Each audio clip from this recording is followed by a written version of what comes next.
ప్రభునందు ప్రియమైన దేవుని ప్రజలారా, ప్రభు అయిన యేసుక్రీస్తు నామములో మీ అందరికీ శుభములు, శుభోదయం. ఈ ఉదయకాల వాగ్దానం: నీ బాధ నివారణ అయి నీకు స్వస్థత కలుగునుగాక.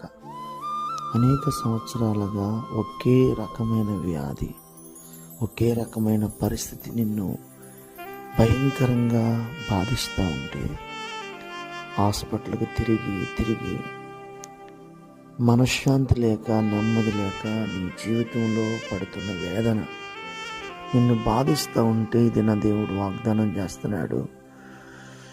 నీకు స్వస్థత నేను కలగజేస్తాను, సంపూర్ణమైన ఆరోగ్యం నీకు ఇస్తాను.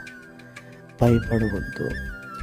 నీ జీవితంలో ఎదురవుతున్న ప్రతి పరిస్థితికి ఉపశమనం కలిగించబోతున్నానని దేవుడు మాట్లాడుతున్నాడు. కృప నీకు తోడైండును గాక.